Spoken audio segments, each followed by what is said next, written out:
So this here is just a wireless mic. If you pinch like this, most people just put on the inside of the collar. Okay. See you later, Nate. Alrighty. So I remember with Biggie, way back when he first started coming to us in Logan Square. Yeah. It was like human reactivity, right? I mean, it's both. It's dogs, humans, but it would only be human in the event of someone coming into our house. Okay. Not on the street at all, ever, unless someone's like really sketchy, like, come here. Someone's like acting really weird, strange, like he picks up on that. But if it's just walking by, just a normal person, he doesn't care unless they like go to pet him or something, which Sure. I don't care about that. It's more, I guess it's more the dogs, but he's gotten a lot better with dogs too, honestly. Okay. But yeah, it's a little bit of both. Okay. And then were you looking into the training, one, to just kind of address some residual things, and then also for like the boarding stuff? Yeah, yeah, definitely for the boarding. But I just want him more like in tune with me, Okay. I guess. That's really what's all important to me. Like I don't care if I don't care if he plays with other dogs. I know Sure. he's never gonna want to play with dogs again. Like that doesn't bother me at all. Sure. I just want like our walks very structured and him, you know, healed. Yeah. And just walking by my side, taking my lead. For sure. And that's really all I care about. Did you do previous training with another? Yeah. Okay. Yeah. So that's where this current color is from. Correct. Yeah. I gotcha. Okay. What did they cover with you in that training? A lot of it was just, like I just talked about, just heel and walking by my side and just kind of following my lead, but it never really like stuck. Yeah, it probably partly my fault too. Maybe I didn't do enough with him, but I felt like it was a little rushed, like the training. Okay. It was a board and train with them. Biggie, come here. It was a board and train with them, but like I said, it just felt like rushed and it didn't stick. So for the follow-up, was it like a 30-minute session or something, or? For the follow-up, I think it was 2 sessions, an hour each. Okay. Yeah.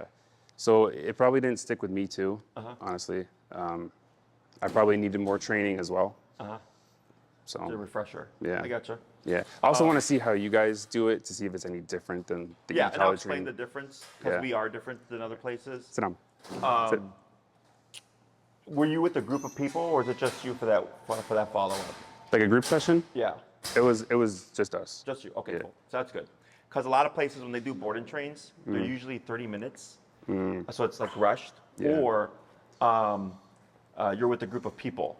You know, so if there's 10 people in the class for an hour, like you get 5 minutes if you're lucky. Yeah, no, it would have had to been solo because Okay. he would be way too distracted in a I group. gotcha. Okay. So one thing that differentiates our boarding trains and daycare trains is that I film the first session of everything that we teach. Okay. So a lot of times with boarding trains, you drop your dog off. They're training the dog. You go to pick them up, right? You do the follow-up. And they try to cover 6 or 7 different commands in that hour, Yeah. which can make it seem rushed, right? But you need to understand each command, like at least an hour to Yeah. understand each individual command, Right. right? So Sit down. the video that I provide you, that I record, the first week is always the longest. It's about anywhere between, at minimum, 2 hours to 3 hours long, okay? So I take Biggie, let's say he was completely blank. He had no training, okay? I get dogs that they panic, they become nervous, they get flighty and all that stuff. And I'm working through it real time, and I explain it in the video, okay? And then I send it to the owner, because it's very important to understand how to work through those things, okay? Most obedience is thought about as like when everything is going fine in life, you know? Yeah. Like, oh, I say sit, my dog sits. Like I'm at the park and I say come, and he comes to me. I go, that's true. That's 99% of life. Yeah. But 1% of life is your dog is off leash and something spooks them Yeah. and they take off on you, Yeah. right? Is how do you work through that? I cover all that stuff, okay? So the first video, Okay. the first week is always the longest because I'm treating the dog, Sit down. I'm training them like from ground zero, okay? And then you get it and then you watch it. Yeah. And I always So you tell people, start fresh with every dog you Yes, get. Okay. yes. Yeah, that's good. So, and if because he's got a baseline, there's stuff that I'm looking for that I may not see, but I'll explain it in the video. Yeah, and obviously you know this. He's going to be a lot different here than he is at home in like his comfortable Zone, correct. setting. Yeah. That's part of the reason why he doesn't really care to react to dog. Like the closer we get to home, the more reactive he gets. Or at night, he's a different dog. I'm not sure what the night thing is, but during the day we can walk by dogs like 5 feet apart. As long as that dog is calm, it's not pulling, it's not like running towards him. He doesn't care. We'll walk right past that dog, no problem. The second he feels like it's like a threat, he'll react. So I mean, I know how to like look at the dog's energy and like see if it's going to do something and avoid it if we need to. But at night, it's like if there's a dog over there, he's going to go off. What can happen at night, because it's uncommon, but it does happen, where the owner will note, like, my dog's more kind of vigilant at night or whatever, is with the lighting and everything, things can look a little bit more suspicious, more easily to be surprised, right? Because something can come out from behind, but you don't really see it. Yeah, they can't see as well. Yeah, exactly. Yeah. So it's not uncommon, but it doesn't impact whether or not we'll get it addressed, okay? Yeah, and that's, like I said, as long as he's, listens to me more and takes my lead, that's kind of what I'm looking for. So essentially just to tighten up things and get something that's like reliable. I got you. Yeah. So, so in the board and train, even like in a 1 week, I do cover everything: sit, stay down, come, place, heel. Okay. I send you the video, and then you get, I think it's 1 hour follow-up, because all of the explanation is in the video itself. Okay. The longer the program, the more it comes with, and all that's on the website and stuff. Okay. So it's just a matter of how much you're looking to want to have for yourself if needed. One thing that sometimes can be a concern, I don't think it'll be a concern here, is like, I think I said it while you were still here, I told the lady, because her dog is reactive. And that's why when you came in, I told her to shorten the leash, expecting that the dog was going to act out. But a lot of times we don't see reactivity here. Like, I don't think, at least not with dogs, in a long, long while with Biggie have we seen him be reactive. Yeah, I bet you if he lived here though, it would start to come out, maybe, unless you guys were territorial. Yeah, I got you, because he's more empowered. Yeah, I got you. Yeah, because at home, if we move somewhere like a new apartment, he's a lot better until he gets really comfortable there, and then starts. It usually takes dogs 2 weeks to a month to acclimate to a new setting, and then you start to see typical behaviors. Yeah. So that's pretty standard. But yeah, in the 1 week we cover all the commands, and then I always help clients to start with heel and then place, and then they gradually add on more things from the video as they get comfortable. And then I usually recommend at least 2 weeks post the board and train before trying to book a follow-up if you need one. Okay. The follow-ups don't expire. So the reason for that is so that you have time to implement things and kind of see like what you feel is working and not working. Usually it's just understanding and transference, right? It's one thing to see something and then they'll go and do it and they'll think they're doing what they just saw, but they're doing it incorrectly. Yeah. So that's what the follow-up is for. Yeah, I can see that. Yeah. For sure. Okay. Okay. Other questions? So there's different levels of the board and train, right? There's like a 1 week. Yeah, there's 1, 2, 3, and 4. So for what I've told you, what do you think? Is it like just the a 1 to start off with? The minimum for Biggie would be 1, because it would cover everything. Okay. Yeah. If you did 2, so the longer the program, the more advanced the dog leaves. Okay, but there will always be work on behalf of the owner. Okay. Do you think it's worth even trying to do like a off leash for him? I mean, he's gonna be like 9 this year, so. Really? He looks good. I know. He's getting a little gray. Yeah, everyone's so shocked, and I'm like, yeah, he's like 8.5. No, he looks good. Yeah, I mean, we can train dogs at any age. Like, I've had dogs as old as 12 and 14 trained. Do people do it a lot, or I mean, is it? Oh, do they do it a lot? That's a different thing. Yeah. So I'm realistic, right? I had a client, the dog was like 14, 15, had no real formal obedience training or whatever, right? Yeah. And then all of a sudden they decide, I want to fix this problem. I'm like, the dog's 14 years old. Like, you probably got maybe 2 to 4 more years with this dog. Like, yeah, I don't know that's worth putting him under stress, right? Yeah. Biggie looks good. He's active, which is really what I'm looking at, right? Well, and then lazy. Do you ever have him off leash or no? Never, no. No. Like outside? No, never. Yeah. I could never. I don't trust him. Okay. So he would go after a dog for sure. So you would have the ability to, but we have two points here. Okay. One is Biggie's training. That's one thing. But then there's your skills and confidence as the handler, Yeah. right? I get a lot of reactive dogs that clients are like, oh yeah, I wouldn't trust the dog to be off leash. And then once they do the training, their dog's off leash, right? Yeah. And it just allows them to experience that much more of life. Now, does it mean he's going to be at the park with dogs? No. But if you go to the lakefront and you're like, I got this nice big open space. That would be really nice. Yeah, I don't have to worry about him taking off on me. And I also teach you and can cover what we call like off-leash etiquette. And also just recognizing, okay, there's a dog 50 feet away. Do I have to worry about recalling Biggie here, right? Just like understanding the environment. Yeah, is that dog trained? Is that dog gonna come back to its owner and Correct. come after Biggie? Yeah. So that's completely up to you. So with the 2-week board and train, that's more close for the off-leash stuff. But then you also get more follow-up. Who's barking? You get more follow-up So, to help you close the gap there. Okay? okay.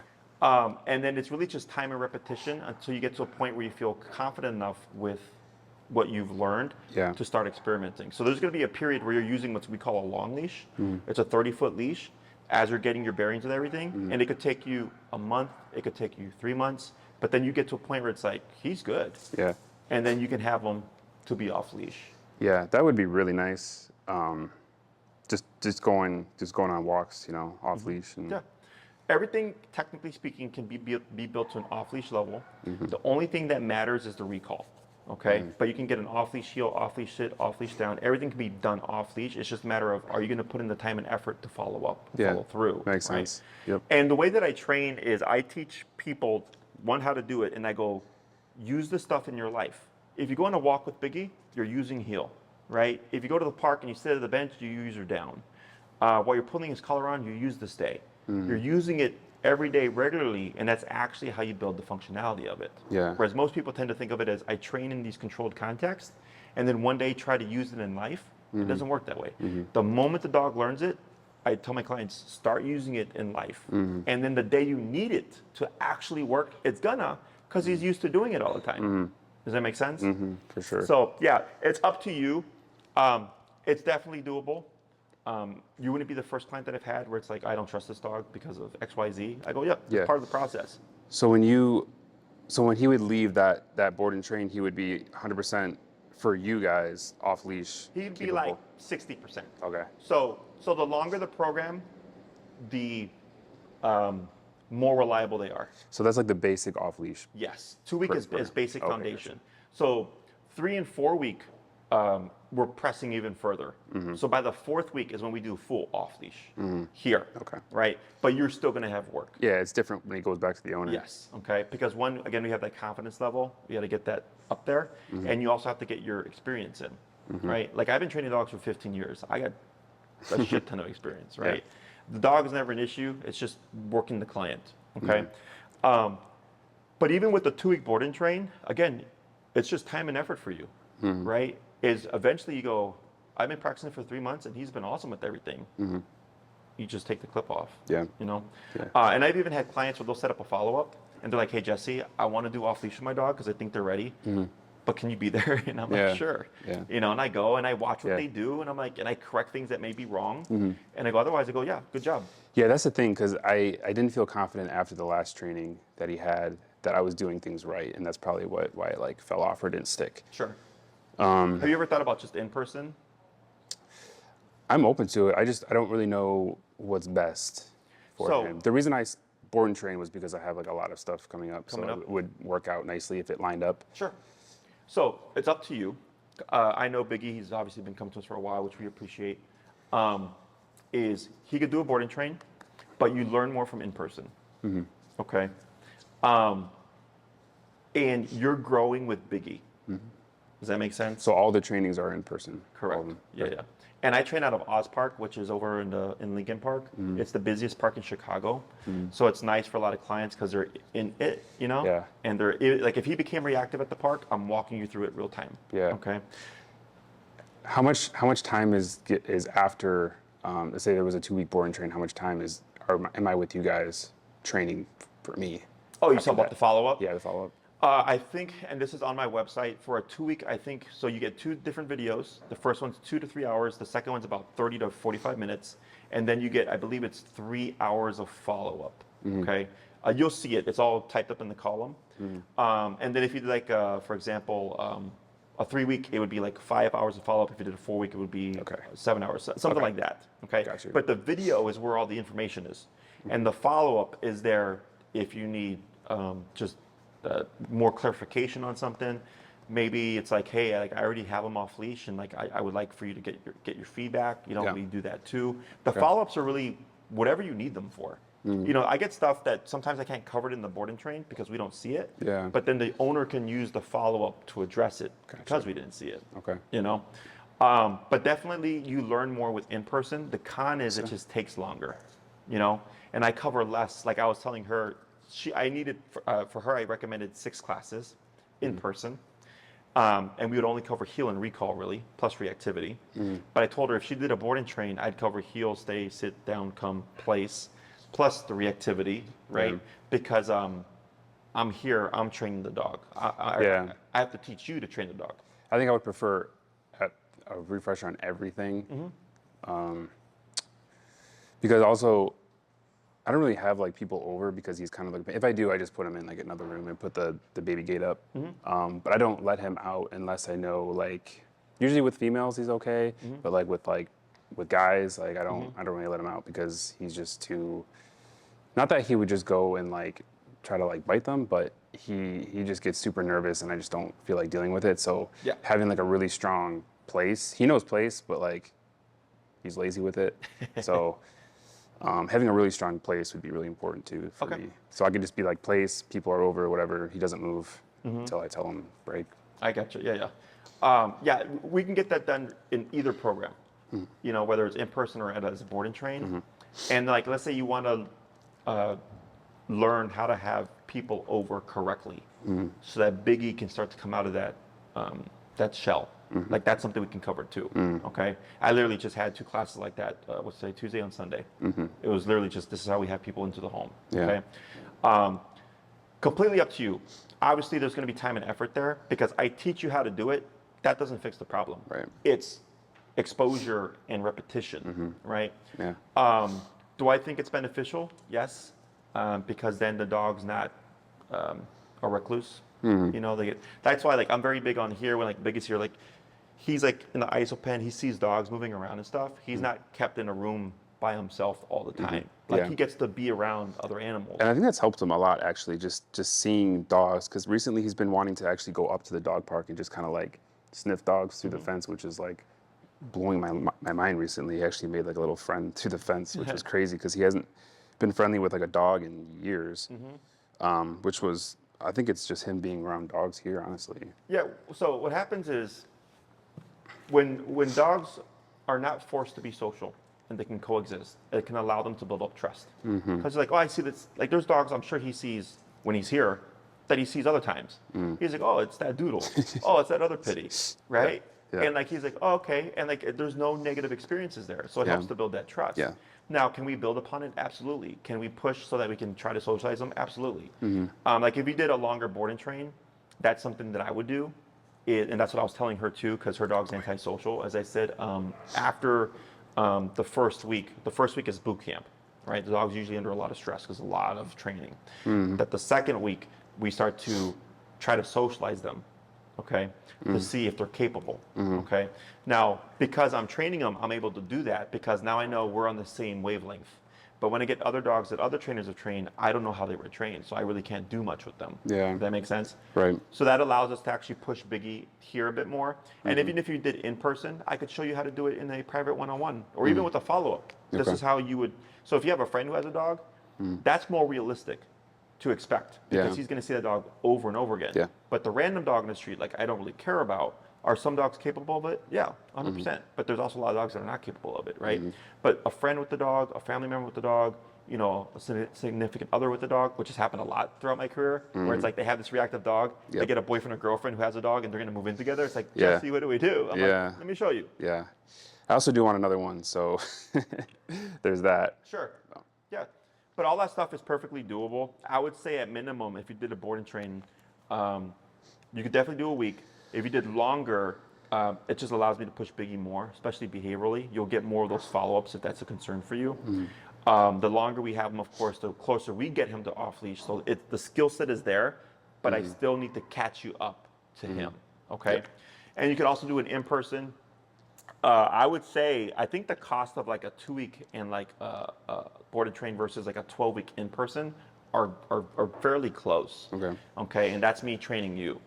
Everything, sit, stay, down, come, place, the recall, the reactivity, socialization. Hey, what are you doing? It's all me working with you to learn how to push Biggie yourself, because you're the biggest part of the training, Yeah. right? You have either as an option, okay? Yeah. Do you want to say something? I don't remember now. How many? Is it? How many times per week is the in person? Is it Once a week for an hour. Okay. Yeah. Gotcha. So like if you did a longer, if you did the 12-week, for example. That takes a while. Yeah. If once you hit class 8 or 9, generally we've covered everything we need to cover.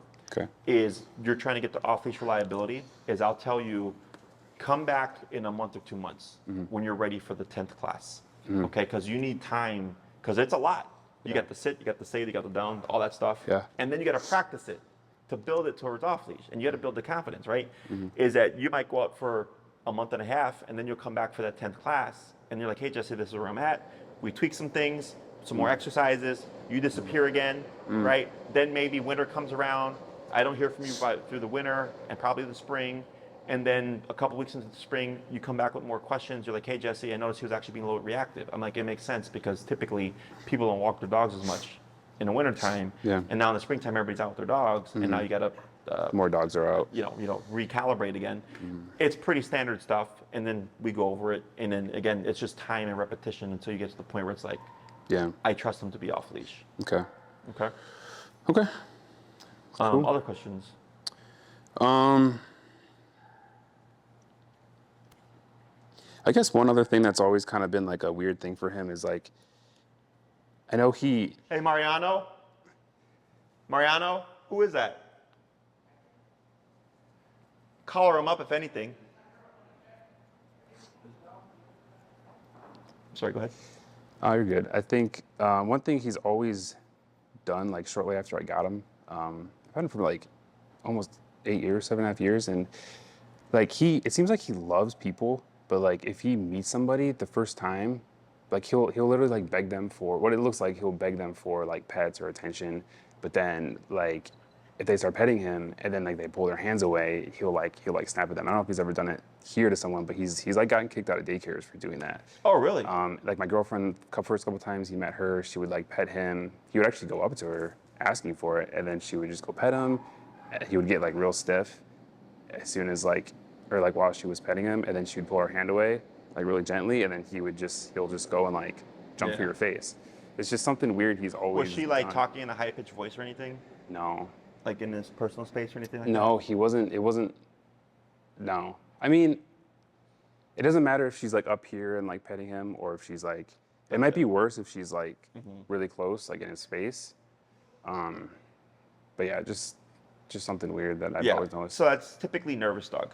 Yeah. Okay. So like I think earlier you mentioned you described him as nervous, and yeah. and I go, yeah, for sure. Very. Okay. So like nervous dogs, especially like if they have some degree to be social, what happens is they go in for the attention, right?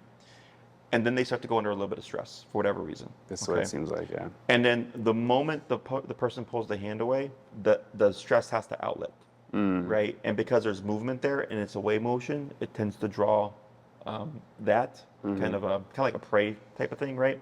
Yeah. The other thing it could be is also bullying type behavior, where the dog's like, I didn't tell you to stop petting me. Right. That's what I was just gonna mention. It's almost like because now like she'll go pet him and he'll beg for attention, and then she'll stop, and then it's like he'll beg for more. He'll like put his head on her and like kind of get up in her business and stuff. And it's kind of like the same thing, except like the first is like more aggressive. Yes. When he doesn't know somebody. So it could be a bully behavior too. Okay. Like I get dogs that'll tell people to pet them, and then when they're petting them, snap at them. Yeah. And then they're like, what? What did I do? And I go, it's because the dog is bullying you. The dog is saying, hey, pet me. Yeah. And then saying, now don't pet me. That's probably what it is. Yeah, it's a control thing. Okay. I see it. It's not uncommon, especially with nervous dogs. Okay. But yeah, that doesn't surprise me. As far as I know, we've not had that here with him. So Okay, that's good because,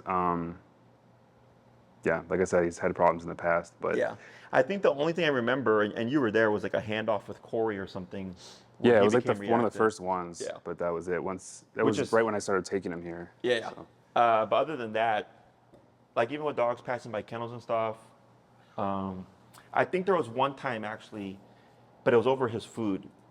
He had just been fed, and I think I was picking up kibble that had Yeah. fell out the kennel, right? And like he was still like in the middle of eating or something. And there was a quick little like this, Yeah. but that's resource guarding. That's a separate thing. Yeah, he's like that with food Yeah, too, yeah. for sure.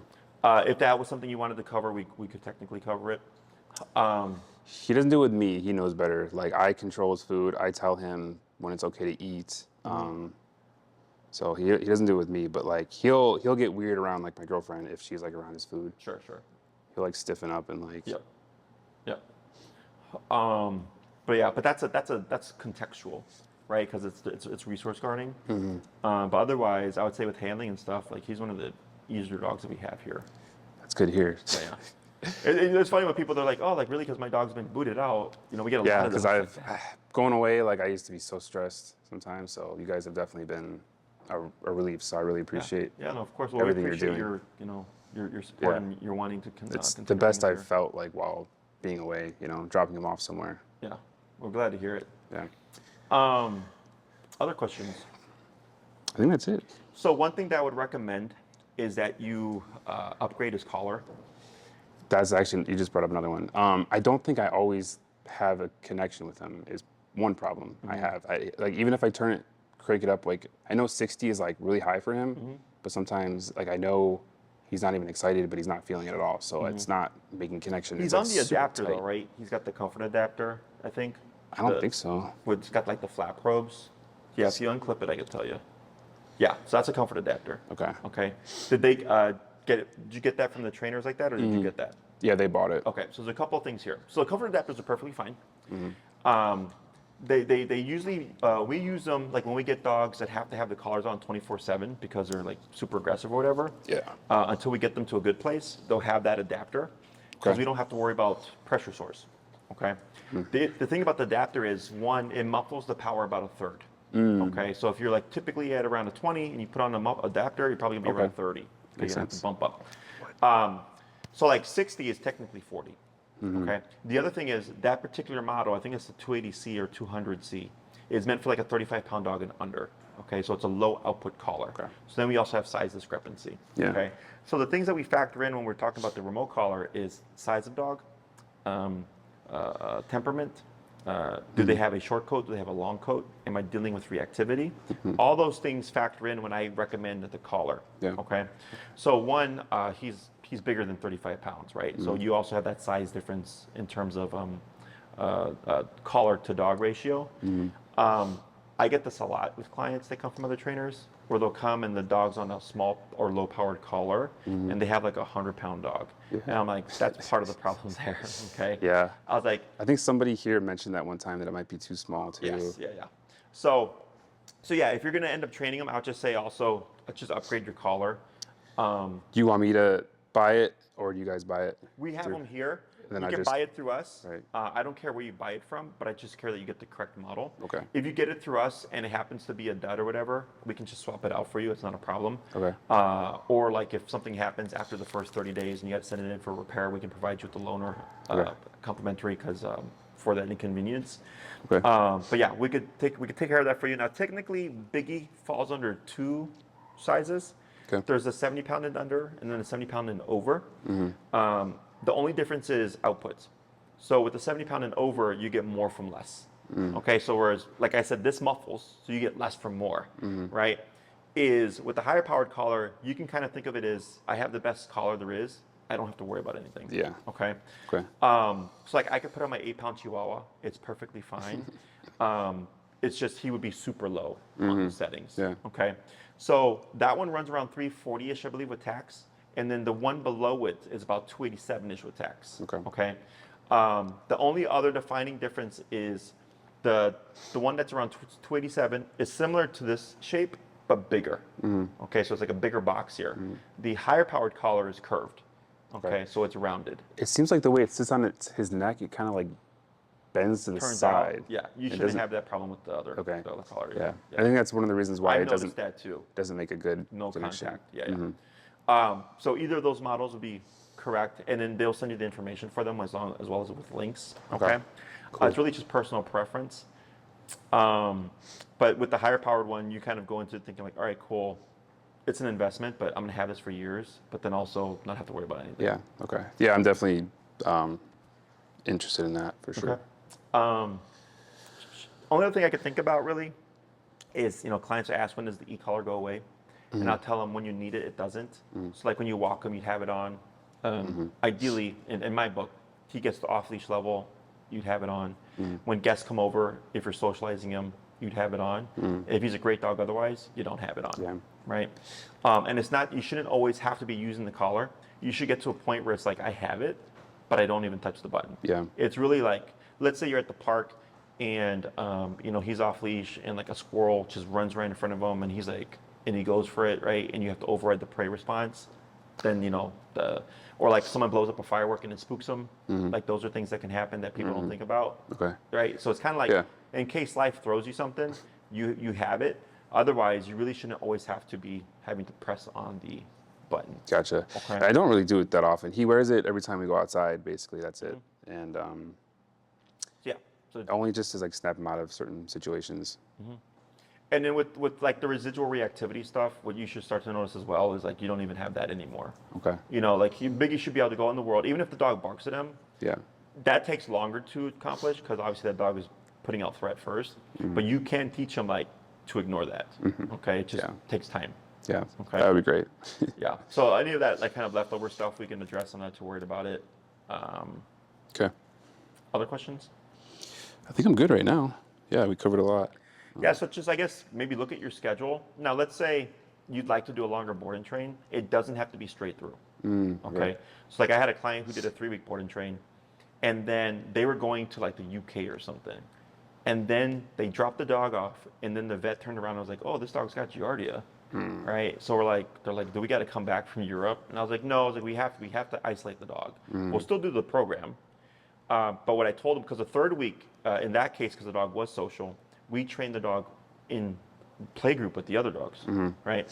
So I was like, it doesn't make sense for us to have that because your dog isn't clear for Giardia. So we'll do the first 2 weeks and then just bring the dog back later for the final 3rd week. Okay. So she comes back, I think it's this coming Saturday for the 3rd week. Cool. So if you're like, oh yeah, it'd be nice to have, a longer board and train and then split it up during trips, it's fine. I would just recommend trying to do them in terms of weeks. So like if you did like 2 weeks and then he's gone for 2 months and you come back and you do another week as opposed to days. It's just easier for us to track with our system and everything like that. But then also for his training to make sure he's getting consistency in terms of if we're pushing him to the next level. Yeah, I think I'm definitely more interested in the board and train. We'll see how your availability lines up with mine. But either way, I think that's probably the best thing for him. Sure. Yeah, whatever's going to work for you. For Biggie, because I know him personally, you have those options available to you. Okay. Every now and then I get a dog where I tell the owner, like, no, you have to do this yourself because you have to know how to handle this guy. He's not one of those dogs. Okay. Okay. All right. Other questions? I think we're good. Okay. So you'd most likely hear back from Maria or Elizabeth because they handle the facility calendar. Okay. And you can send them the dates that you're thinking about. Okay. Shouldn't be an issue because I only do 4 at a time.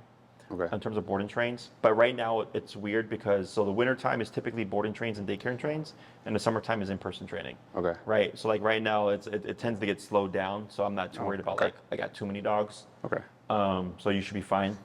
But then they can at least put it in my calendar so we know to hold a slot for him essentially. Yeah. Okay. Okay. Sounds good. Yeah. Anything else? I think we're good. All right. Well, appreciate you coming out, Adam. Yeah. It's nice talking to you formally. Yeah. And then if you need anything, let us know. And I'll Sounds grab your mic good. as well.